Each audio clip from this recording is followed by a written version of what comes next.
The video you're about to see is a compilation of several videos that I took over the last few years, all about growing garlic. I have put these videos together to just make it as clear and concise as possible so that you can grow the very best garlic. What's especially fun about this compilation is that you get to watch the evolution of my son from being in utero to a almost 2-year-old toddler. So enjoy. Garlic is one of those really easy plants that take minimal effort. They're so easy to plant, and basically you can kind of forget about them until next summer. When is the right time to plant garlic? Anywhere between the beginning or end of September through the end of October. If you live somewhere up north, you probably want to start it closer to the middle of September. If you live somewhere way south, you can plant it. I mean, I think you can plant it as late as spring. But ideally in this climate that I have, I'm planting mine in about the middle of October. Garlic has a really long growing season. I'm planting mine, let's see, October, and I'm going to be harvesting it at the beginning of July. That's like almost 9 months. So yeah, it has a really long growing season. What kind of garlic should I plant? There are 2 different types of garlic. Now, of course, there's multiple varieties, but they fall under these 2 categories. There are soft necks and there are hard neck varieties. And it depends on what you want, which one you plant, or you can plant both. Hard neck has a hard neck and soft neck has a soft neck. That's like the basics of it. But usually you see this stem here. This would be, your full plant with the leaves. With a hard neck, the neck here would go all the way through to the base of the garlic, versus with a soft neck, it basically ends right about here. Hard necks tend to be more cold hardy. So if you live somewhere north, hard necks might be your best variety. But soft necks actually have a longer storage time, which is why I chose them. The other reason I chose soft necks is they're awesome for braiding. You can't really braid hard necks, but you can braid the soft necks, and I did that this year and it was super fun. And that's why I chose soft necks last year. Soft necks also create more cloves in the head, versus hard necks create less cloves, but they tend to be bigger, and it'll be one layer of cloves around here, but versus with the soft necks, there'll be multiple layers of cloves. The other thing is hard necks in the spring will create what's called a scape, which is like the beginning of the flower of the garlic. You would need to pick those off to create a bigger clove, or to create bigger cloves. Those scapes are actually edible. So a lot of people really like that. Soft necks don't create scapes at all. Can you plant store-bought garlic? Short answer is yes, technically you can. It's not recommended. These are certified organic seed garlic that I planted last year. So I know that these are going to create really big, beautiful bulbs, and they're going to have good results. With store-bought garlic, it's not seed garlic, it's more culinary garlic. And so the results usually are mediocre. They tend to create smaller bulbs and maybe not quite as good germination. So you take some risks. They could also have diseases. They're not certified disease free. So I'm going to talk about bed preparation. I have a bed here that I have already prepared for the garlic. Basically, garlic, because it has such a long growing season, you really need to make sure that it has very fertile soil at the onset, because it's going to be using nutrients for so long, and it's hard to fertilize and really amend the soil when there's garlic in it. You will fertilize it in the spring, but you want to start with a really fertile bed. I also added a layer of our homemade compost, and then I just added a general fertilizer. I also added some azomite, which is more of the mineral aspect of fertilizing. The one tip when it comes to planting garlic is the bigger the clove, the bigger the head you're going to get in the spring. So if you have a really small cloves, they tend to create smaller heads. So I tend to pick heads that look like they have some really big cloves, so that way I'll have some bigger heads next spring. So first thing you're going to want to do is break the head apart, but you want to leave the skin on the cloves, because that adds a layer of protection. So you don't want to peel this completely back as though you were going to eat the garlic. You're just going to break it apart, but make sure that skin is still on there. You can take off some excess skin, but make sure most of the skin is on there. Now I have a handy trick here. They say to plant garlic about 6 inches apart, and I like to be very specific on how make sure that they're exactly 6 inches apart. So I have this handy triangle, and I'll plant a garlic at each end of point of the triangle. I'll show you how I do that, but this is so that I make sure that all my garlic is exactly 6 inches apart, and I can really make sure that I'm compacting the space. This is a trick I learned from my dad, and I'll show you how I do it. I put a garlic clove on each corner. They're exactly 6 inches apart from each other. Now I'm going to start the next row, and I'm going to use that garlic there. I'm probably not going to plant because that's a little too close to the edge. I'm going to plant the next row using my triangle and the garlic cloves I already put down as my guide. And I'm not worried right now about which way the garlic is facing. I'm just laying it all out, and I'll go over how to actually plant it in just a minute. What we're going to do next is we're actually going to plant the garlic. The perfect depth is 1 to 2 inches, which I usually calculate close to about my knuckle, somewhere around there. This pointy part here that was facing up in the bulb is what goes up. I mean, just imagine a shoot coming out. Whenever you have garlic and you've had it sit too long and it starts to sprout, and those green shoots come out, they always come out from that top part there. That's where you want that facing up so that the shoot can continue growing up. This flat part down here that was connected to the base or the root system of the bulb, that's going to be facing down. All right, so first I create a hole about to my knuckle, my second knuckle. I'm going to place that clove right down in there and cover it up. The last thing I'm going to be doing to this bed is adding a layer of mulch. For me, it would be straw.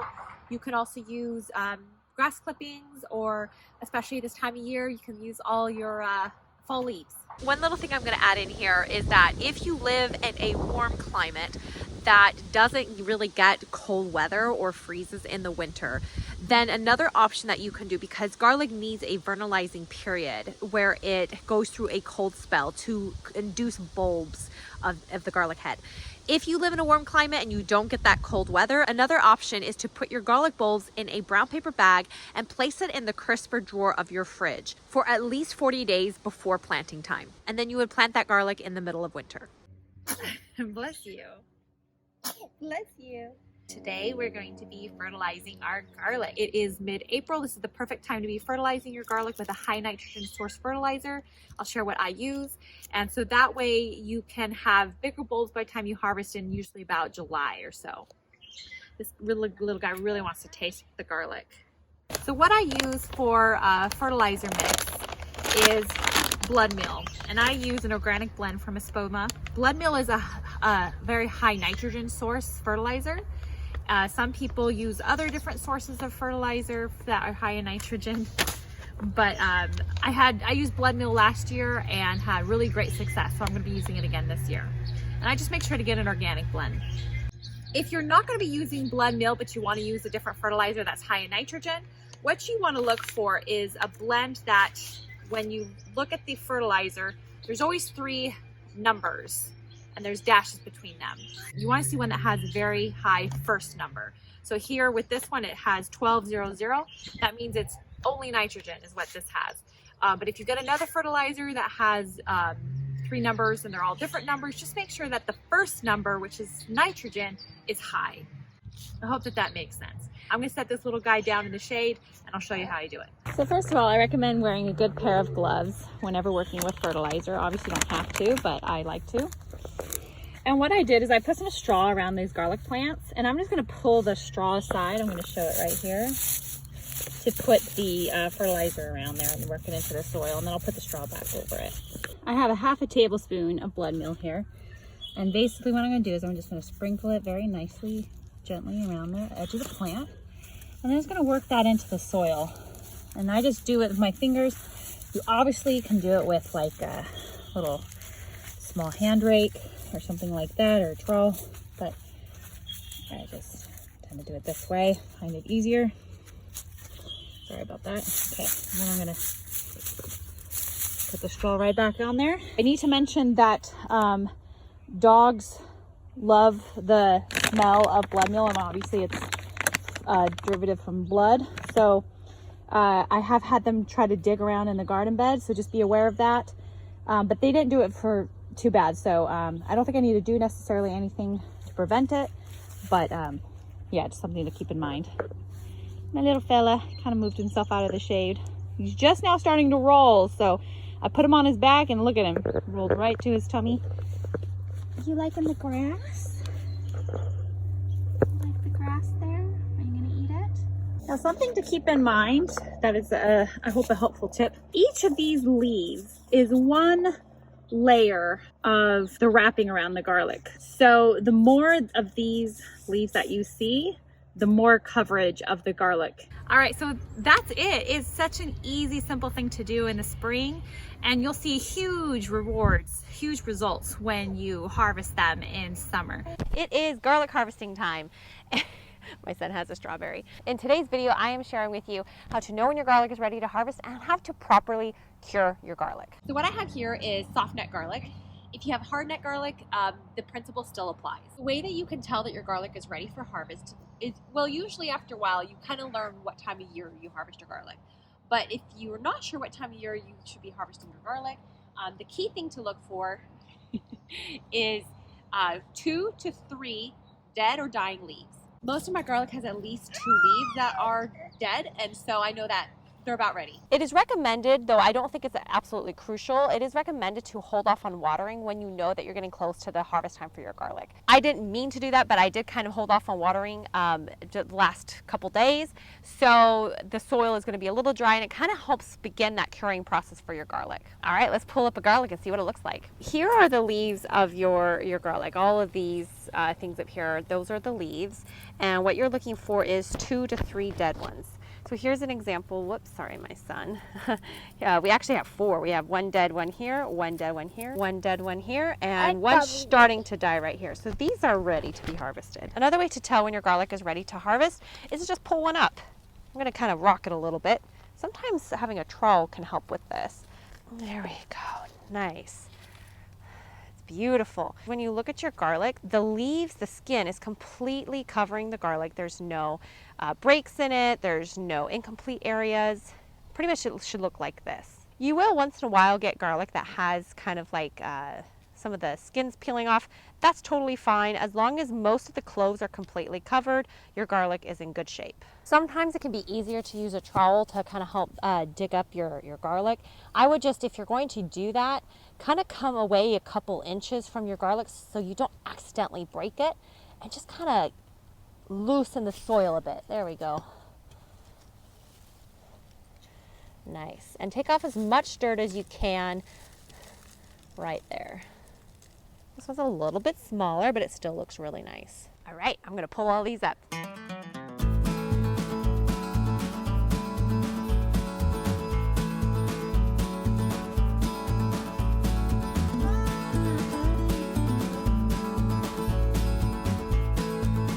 Okay, here is our harvest. For that 1 bed, that's a pretty good harvest. Sometimes you'll get these areas where the skin doesn't completely cover, like a clove right there, like it's kind of broken apart. And that's okay. I would probably just try to use these first because they probably won't store quite as long. Now let's take them into the garage. I got to find a place where there's no sunlight, where I can spread them out evenly in a layer, and that's my garage. Check this out. Looks pretty good, right? I didn't think I could carry all this, but I think I can. The key to curing garlic is to keep them in a location where they won't get any sun exposure and where the temperature doesn't get too terribly hot. Like my garage is a good location because although it's not temperature controlled, it doesn't get extremely hot. So the key is to create airflow as much as possible. So I have laid down 2 pallet boards. I'm gonna lay my garlic down in a single file as I can, a single layer, to allow good airflow.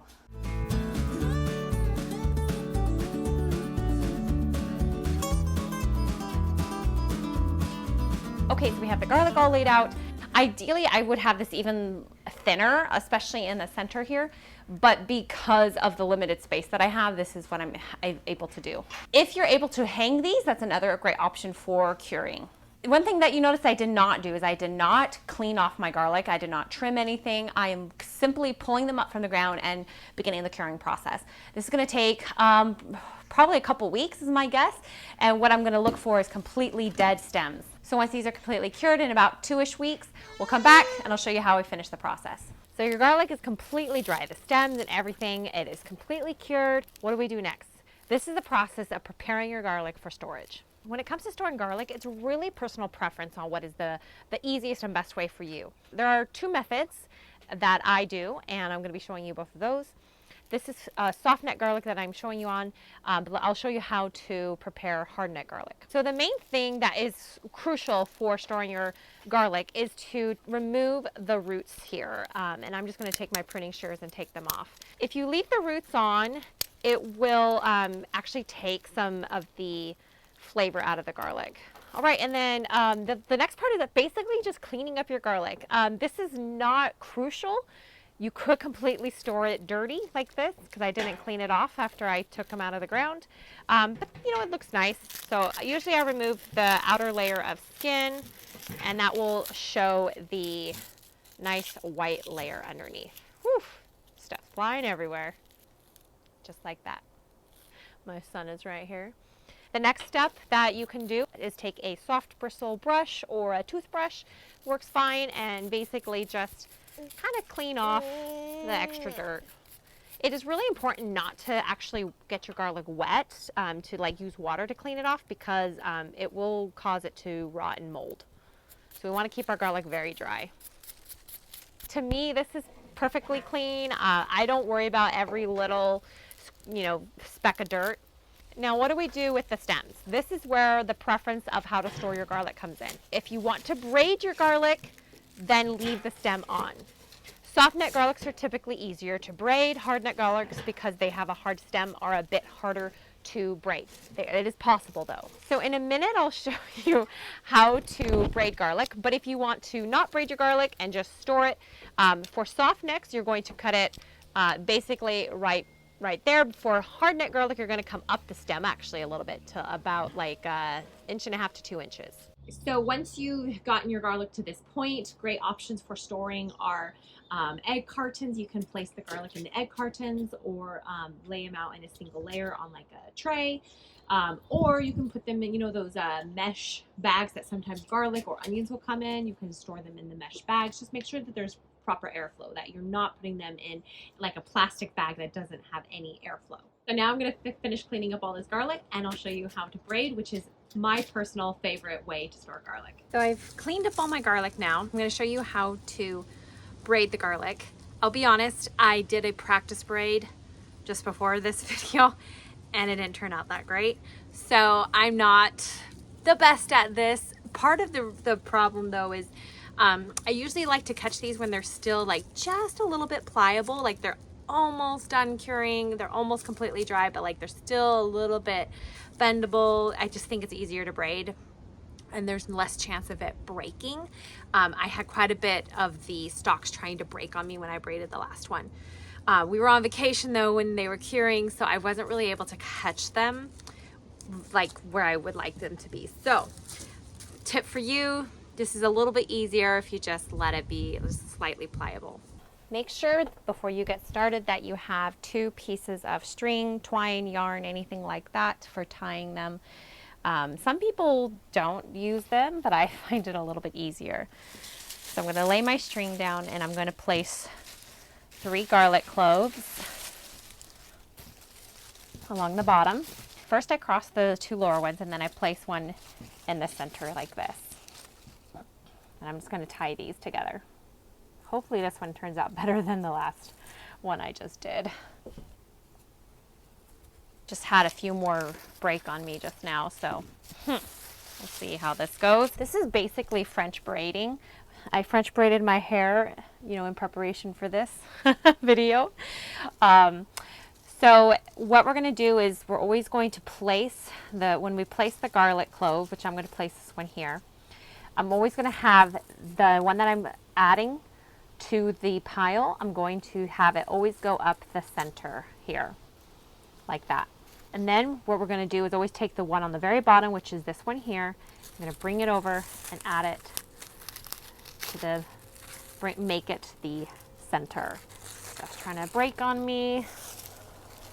I'm going to add one right here, and it's going to go up the center. Now we're going to take this one into the middle.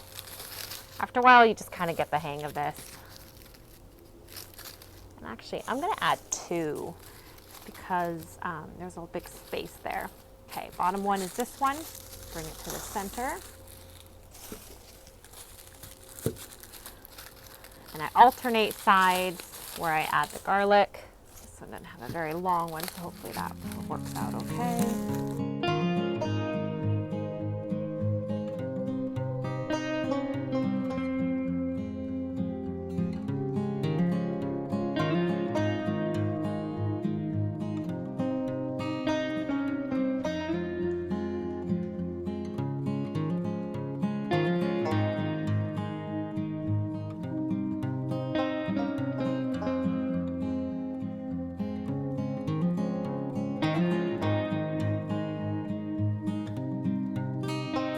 Have many great cloves left to add. I try to avoid cloves that have split, such as this one, because they won't store quite as long. I try to use those first. That looks pretty good. I'm going to go ahead and just finish this off now by just braiding it a few times. See how it's trying to rip there? I got one of the cloves down there trying to rip on me too.